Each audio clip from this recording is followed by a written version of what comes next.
Love hurts. Have you ever noticed that most of the best love songs are about pain and hurt? Why do you think that is? And I believe it's because there are many people out there who are hurt by love. And in fact, did you know that the Everly Brothers song, Love Hurts, has been reproduced, or there's 120 versions of that song, that Love Hurts, which tells me that there are a lot of people out there who believe that love hurts. And I'm one of those people too. I believe that love hurts. And the reason why is because I've had people in my life who love me, hurt me at the same time. And I used to always wonder, why did God allow these people to hurt me? It got me to a point where I started to think that perhaps I deserved these people to hurt me. Perhaps I did something wrong that wanted these people to hurt me. And then I even got to a point where perhaps God doesn't love me either.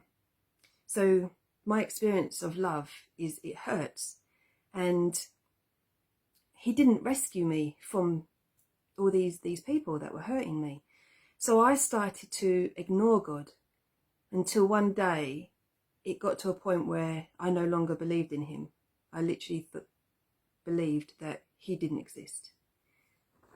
And then the turning point for me to come back to God was when I had a miscarriage one time, and I almost died.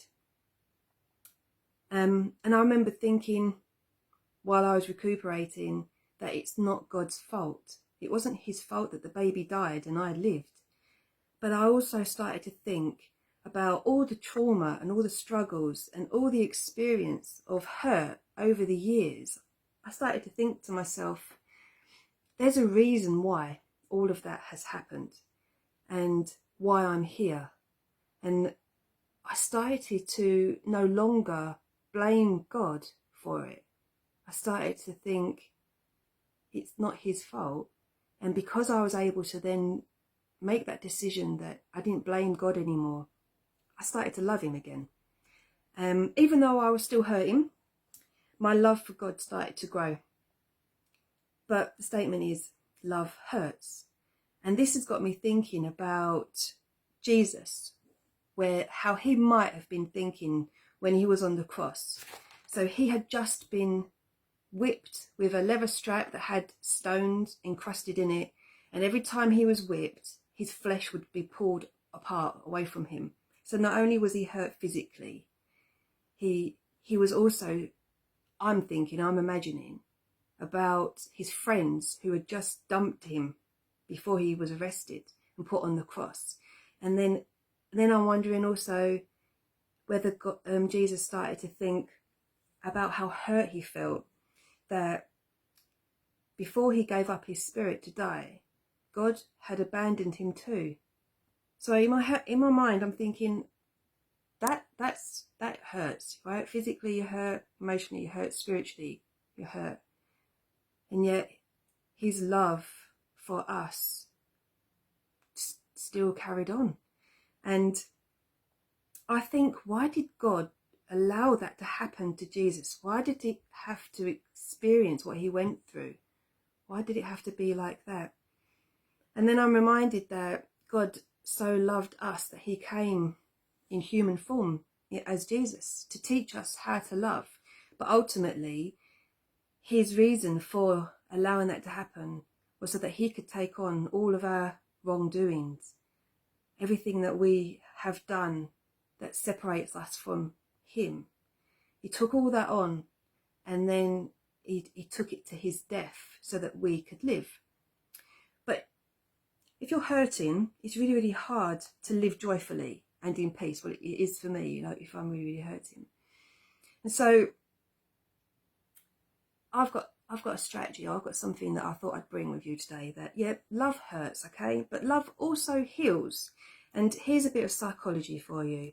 When you hug somebody, your brain produces a chemical called oxytocin, also known as the love chemical. And this chemical can leave you feeling loving, and also it can lower stress and anxiety. So seeing as we're all in a pandemic, I'm not suggesting that you all go out hugging each other, because, you know, some of us can't. And some of us, like me, don't like hugs. So what can we do to get our oxytocin fix? And because I'm applying it to God today, I would suggest that we meditate and pray on something I'm going to read from. It's the Message version in the Bible, and it is 1 Corinthians 13. And this is what it reads. Love never gives up. Love cares more for others than for self. Love doesn't want that it doesn't have, and love doesn't strut. It doesn't have a swelled head. It doesn't force himself onto others. Isn't always me first. Doesn't fly off the handle. Doesn't keep score of the sins of others. Doesn't revel when others grovel. Takes pleasure in the flowering of truth, puts up with anything, trusts God always looks for the best, never looks back, but keeps going to the end. And on that note, I wanted to leave you with this, that God has a purpose for your pain. God has a reason for your struggles and a reward for your faithfulness. So trust in him.